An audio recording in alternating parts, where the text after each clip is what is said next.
Friends, welcome back to Priyanka servant of God. I hope so आप सब अच्छे होंगे और मैं भी अच्छी हूँ परमेश्वर की दया से। खुदा ने मुझे भी अच्छे से रखा है और एक बार फिर से आप लोगों के साथ बातें करने का मौका दिया, इसके लिए मैं खुदा को धन्यवाद देती हूँ। और आज हम कुछ नई बातों को सीखेंगे और बातों को मैं शुरू करने से पहले मैं प्रार्थना करना चाहती हूँ। आइए हम प्रार्थना करें। धन्यवाद पिता, धन्यवाद देते हैं प्रभु आज के समय के लिए जो आपने दिया है पिता। प्रार्थना करते हैं पिता, जितने लोग प्रभु इस वीडियो को देखते हैं प्रभु, आप उनके जीवन में आप आशीष दीजिएगा और जो कुछ भी बातों को आज सीखते हैं पिता, उसमें भी आप आशीष दीजिएगा। धन्यवाद देते हैं प्रभु, सारी बातें आपके निमित्त रखते हुए ये प्रार्थना मांगते हैं प्रभु यीशु के नाम से, आमीन। फ्रेंड्स, आज हम लोग जहाज, शिप के विषय में थोड़ा मैं कुछ बताना चाहती हूँ आप लोगों को।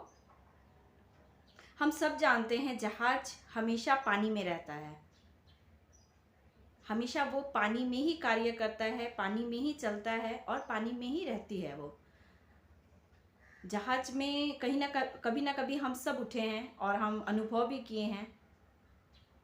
लेकिन मैं एक बात इस जहाज के माध्यम से आप लोगों को कहना चाहती हूँ। जहाज हमेशा पानी में तो रहता है, लेकिन अगर पानी जहाज के अंदर आ जाए तब क्या होगा? मेरे प्रियो, जहाज हमेशा पानी में रहता है लेकिन पानी उसके अंदर नहीं रहती, क्योंकि जिस दिन जहाज के अंदर पानी आ जाएगी वो जहाज डूब जाएगा। हाँ मेरे प्रियो, जहाज पानी में रहता है, पानी में चलता है, हम सब घूमते हैं, अनुभव किए हैं, देखे हैं। लेकिन एक चीज़ सोचने की बात है कि जहाज हमेशा पानी में रहते हुए भी पानी उसके अंदर जब आएगी तो वो जहाज डूब जाती है। ठीक इसी प्रकार मेरे प्रियो, हमारा जीवन भी, हम संसार में तो रहते हैं लेकिन हम संसार की तरह नहीं हो सकते हैं। हम अगर संसार में रहते हैं और अगर संसार को अपने ऊपर हावी होने दें, संसार की तरह अगर हम ढल जाएं तो हमारा जीवन भी डूब जाएगा, उस जहाज की तरह, उस नाव की तरह, उस फेरी की तरह। हाँ मेरे प्रियो, मैं कुछ बाइबल से कुछ वचन पढ़ना चाहती हूँ। गलातियन चैप्टर 5 वर्स 16 to 18 में इस प्रकार लिखा है, मैं पढ़ना चाहूँगी। पर मैं कहता हूँ, आत्मा के अनुसार चलो तो तुम शरीर की लालसा किसी रीति से पूरी ना करोगे, क्योंकि शरीर आत्मा के विरुद्ध में और आत्मा शरीर के विरुद्ध में लालसा करती है और ये एक दूसरे के विरोधी हैं, इसीलिए कि जो तुम करना चाहते हो वो ना कर पाओ। और यदि तुम आत्मा के चलाए चलते हो तो व्यवस्था के अधीन ना रहे। आमेन। वचन हमें यहाँ पे बहुत ही सुंदर और अच्छी बातें कहती है। आत्मा और शरीर एक दूसरे के विरोधी हैं, एक दूसरे के अपोजिट हैं। आत्मा कहता है ये करो, शरीर कहता है ये मत करो। लेकिन परमेश्वर हमें कहता है कि आत्मा के चलाए चलो। आत्मा हमें जो कहता है हमें वो करना चाहिए। बहुत बार हम अपने शरीर की सुनते हैं और हम संसार की तरह अपने व्यवहार को, अपने आप को संसार की बुराइयों में लुप्त कर देते हैं। और ठीक जब हम संसार की तरह अपने जीवन में संसारिक तरीके से जब हम अपने जीवन को व्यतीत करने लगते हैं, जब उनके संसार के पापों में जब हम डूब जाते हैं, खो जाते हैं, तो हमारा जीवन डूब जाता है। उस नाव के समान, जब नाव के अंदर पानी आ जाती है तो नाव डूब जाती है। हाँ मेरे प्रियो, वचन यहाँ साफ साफ हमें कहता है, आत्मा के अनुसार चलो तो तुम शरीर की लालसा किसी रीति से पूरी ना कर पाओगे।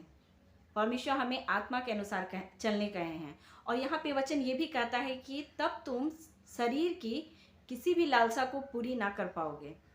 इसका मतलब साफ है कि आत्मा और शरीर एक दूसरे के विरोधी हैं, एक दूसरे को पसंद नहीं करते हैं। शरीर हमेशा हमारा दुर्बल है, कमज़ोर है, लेकिन आत्मा हमेशा तैयार रहता है हर एक चीज़ों के लिए।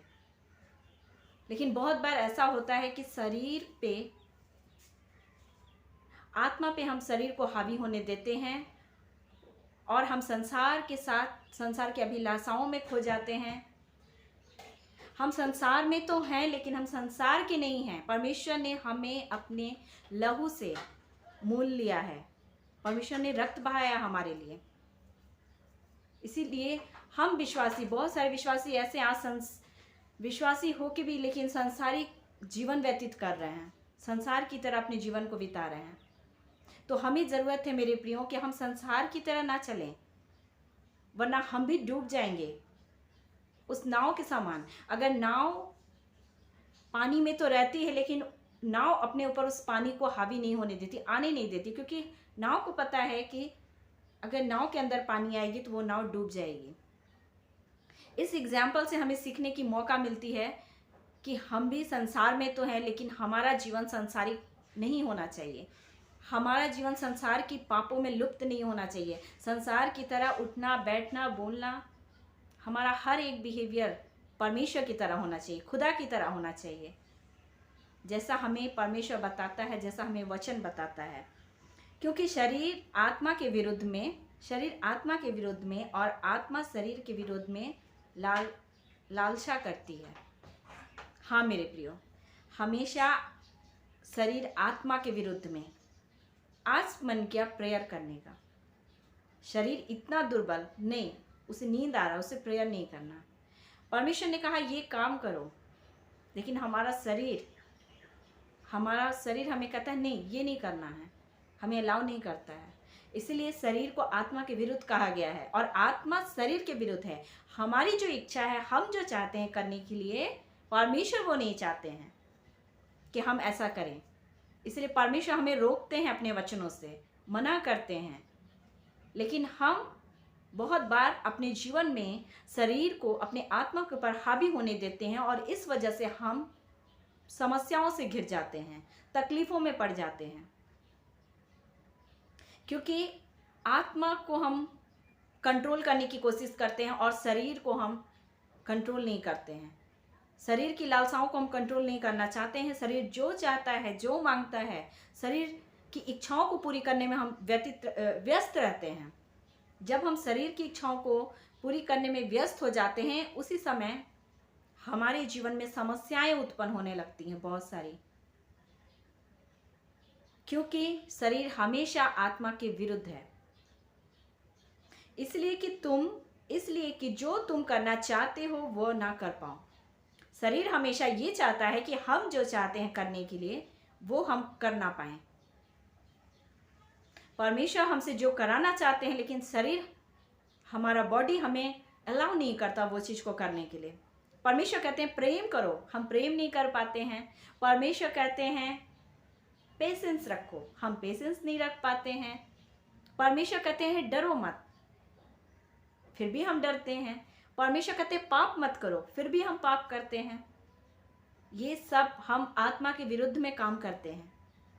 परमेश्वर हमें जिन बातों को मना करते हैं, हम अब कहीं ना कहीं जाने अनजाने में हम अपने जीवन में इन सारी गलतियों को दोहराते हैं। और यदि तुम आत्मा के चलाए चलते हो तो व्यवस्था के अधीन ना रहे। अगर हम आत्मा के चलाए हुए चलें तो हम व्यवस्था के अधीन ना रहे। हमें ज़रूरत है मेरे प्रियो कि हम आत्मा के चलाए हम चलें, अपने जीवन को व्यतीत करें, ताकि परमेश्वर की व्यवस्था के अधीन ना रहें, हम उसकी व्यवस्था में रहें, परमेश्वर के लॉ में रहें, हम खुदा की लॉ में रहें, क्योंकि ये हमारे लिए ज़रूरी है। But if you will live of the spirit you are not under the law. Amen. परमेश्वर के विरुद्ध कार्य ना करें, अपने शरीर, अपने बॉडी को कंट्रोल करें, आत्मा, अपने स्पिरिट को उसकी सुने, क्योंकि परमेश्वर आत्मा के द्वारा हमसे बातें करते हैं, हमें सही रास्ता दिखाते हैं, हमें बताते हैं। हमें संसार में तो रखा है परमेश्वर ने, लेकिन इसलिए नहीं रखा कि हम संसार की तरह हो जाएं। परमेश्वर ने हमें संसार में इसलिए रखा, उन्होंने हमें चुना है ताकि हम उनके किंगडम को, उनके राज्य को हम आगे बढ़ाएं। उसके कॉलिंग को, परमेश्वर के कॉलिंग को समझें अपने अपने जीवन में। परमेश्वर ने हमें क्यों भेजा है संसार में, ये उद्देश्य, ये मकसद क्या है परमेश्वर का, ये जानना बहुत ज़रूरी है। हर एक के जीवन से परमेश्वर की कुछ ना कुछ योजना होती है, कुछ ना कुछ प्लानिंग होता है, लेकिन बहुत बार जाने अनजाने में हम परमेश्वर के हर एक प्लान को हम इग्नोर करते हैं और हम उसकी इच्छाओं को नहीं समझ पाते हैं, क्योंकि हम शरीर के इच्छाओं को पूरा करने में, शरीर की अभिलाषाओं को पूरा करने में व्यस्त हो जाते हैं और आत्मा की अभिलाषाओं को हम ध्यान नहीं देते हैं। इसी वजह से बहुत बार हम अपने जीवन में समस्या, तकलीफ, प्रॉब्लम, हर एक चीज़ों को हम खुद इनवाइट करते हैं।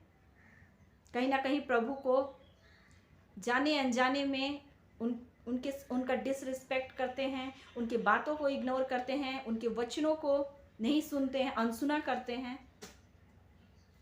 सो मेरे प्रियो, उस जहाज की तरह अगर जहाज पानी में रह के पानी को अपने ऊपर आने दे तो वो जहाज फिर उसका कोई काम नहीं, क्योंकि वो डूब जाएगा पानी में, उसकी शक्ति नहीं रहेगी फिर।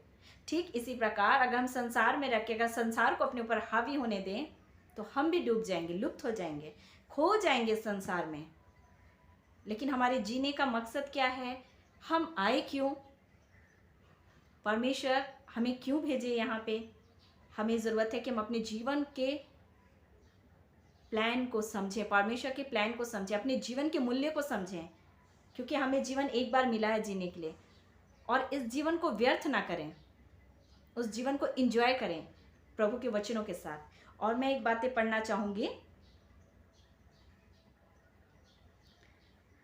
मैथ्यू चैप्टर 26 वर्स 41 में इस प्रकार लिखा है, जागते रहो और प्रार्थना करते रहो कि तुम परीक्षा में ना पड़ो। आत्मा तो तैयार है परंतु शरीर दुर्बल है। आमेन। यहाँ भी वही बातें परमेश्वर हमसे कहते हैं। हमें परमेश्वर कहे आत्मा तो तैयार है परंतु शरीर दुर्बल है। हाँ मेरे प्रियो, सच में हमें परमेश्वर ने कहा जागते रहो, प्रार्थना करते रहो, नित्य दिन परमेश्वर के साथ लगे रहो। हमारा लाइफ प्रेयर लाइफ होना चाहिए, हमारा लाइफ हमेशा परमेश्वर के साथ जुड़ा हुआ रहना चाहिए, ताकि हम परीक्षा में ना पड़े, ताकि हम संकट में ना पड़े, ताकि हम समस्याओं से ना घिरें। अगर हम परमेश्वर को समय देंगे तो हम अपने जीवन में हर एक प्रकार के प्रॉब्लम्स को हम दूर कर सकते हैं, विश्वास से, परमेश्वर के साथ संगति बना के, परमेश्वर के साथ स्ट्रॉन्ग रिलेशन बना के। लेकिन बहुत बार हमारा शरीर दुर्बल हो जाता है, आत्मा के विरुद्ध कार्य करने लगता है और उसके कार्य को हम नहीं समझ पाते हैं, और जिस तरीके से हमारा शरीर, हमारा बॉडी हमें गाइड करता है, उसी तरीके से हम आगे बढ़ने लगते हैं जीवन में। और बहुत बार हम धोखा खाते हैं, ठोकर खाते हैं। तो उचित है कि हम परमेश्वर की बातों को सुने, हम अपनी आत्मा की बातों को सुने, खुदा की आवाज़ों को सुने, ताकि हम उन सब चीज़ों से बचें जो चीज़ हमारे जीवन में तकलीफ, समस्याएं लाती हैं, जो चीज़ हमारे जीवन के लिए सही नहीं है, जो चीज़ हमारे जीवन को नुकसान कर रही है, जो चीज़ हमारे जीवन को हानि पहुंचाती हैं। हाँ मेरे प्रियो, हमें ज़रूरत है कि हम आत्मा की सुने और अपने जीवन में हम वचनों को जगह दें, परमेश्वर को जगह दें, और अपने जीवन को उस शिप की तरह, उस जहाज की तरह हमेशा पानी के ऊपर तैरते रहे, वो जहाज कभी ना डूबे। इस तरह से अपने जीवन को बनाए कि हमारा जीवन भी हमेशा तैरते रहे, परमेश्वर के साथ ऊपर रहे।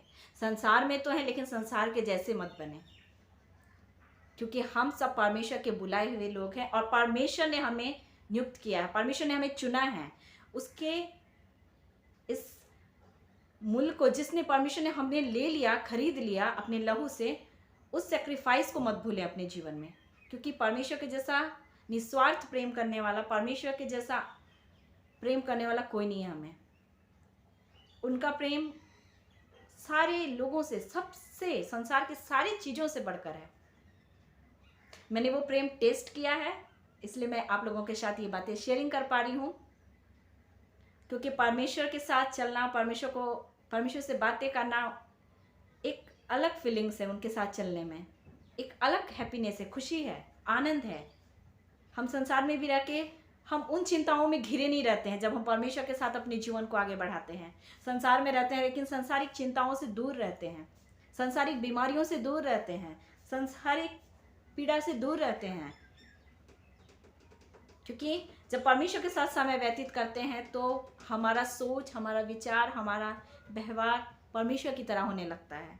तो हमें ज़रूरत है कि हम संसार की तरह अपने आप को ग्रो ना करें, संसार की तरह अपने आप को ना बढ़ाने की कोशिश करें, वरन हम अपने आप को परमेश्वर की तरह आगे लेके जाने की कोशिश करें, ताकि हमारा जहाज़ कभी ना डूबे, ताकि हमारा जहाज़ हमेशा पानी के ऊपर तैरे, हमारा जीवन हमेशा परमेश्वर के साथ हंसता खेलता लहराता हुआ रहे, और आनंद के साथ जो जीवन हमें परमेश्वर ने दिया है उस जीवन को आनंद के साथ एंजॉय करें। आई होप सो फ्रेंड्स, आप लोगों को ये वचन अच्छा लगा होगा, और मैं आशा करती हूँ इस वचन के द्वारा परमेश्वर आप लोगों को आशीष दे। आइए मैं एक प्रार्थना करना चाहती हूँ आप लोगों के साथ। धन्यवाद पिता, धन्यवाद देते हैं प्रभु इस सुंदर समय के लिए। खुदा फिर से पिता एक बार हम प्रार्थना करते हैं पिता, आज जो वचन आपने दिया पिता परमेश्वर, हाँ प्रभु, हम जानते हैं शरीर और आत्मा एक दूसरे के विरोधी हैं प्रभु। हाँ पिता, हम अपने जीवन में शरीर को पिता आत्मा के विरुद्ध कार्य करने ना दें पिता। हर एक वो कार्य जो हमारा शरीर आत्मा के विरुद्ध करना चाहता है प्रभु, हम पहचानने पाए पिता अपने जीवन में और उसे रोकने पाए प्रभु। वरन पिता हम अपने जीवन को आत्मा के अनुसार, परमेश्वर की आत्मा के अनुसार लीड करें, ताकि परमेश्वर के वचनों के अनुसार हम अपने जीवन को व्यतीत करें। इस संसार में रहते हुए भी खुदा हम इस संसार की तरह ना बने, इस संसार के सदृश्य ना बने, वरन इस संसार से हमारा व्यवहार, उठना बैठना, हर एक चीज़ प्रभु अलग होने पाए प्रभु, और आपकी तरह होने पाए खुदा। धन्यवाद देते हैं प्रभु, इस वीडियो को जितने लोग देखते हैं प्रभु, आप उनके जीवन में बहुत आयत की आशीष दीजिएगा, उनके परिवार में, उनके फैमिली में पिता, हर एक को पिता आप आशीष कीजिएगा प्रभु। धन्यवाद देते हैं खुदा इस सुंदर समय देने के लिए। ये सारी बातें प्रभु आपके निमित्त रखते हुए ये छोटी विनती मांगते हैं प्रभु यीशु के नाम से, सुनिए और स्वर्ग के राज्य में ग्रहण कीजिए। आमीन। Thank you friends, thank you so much. Bye bye.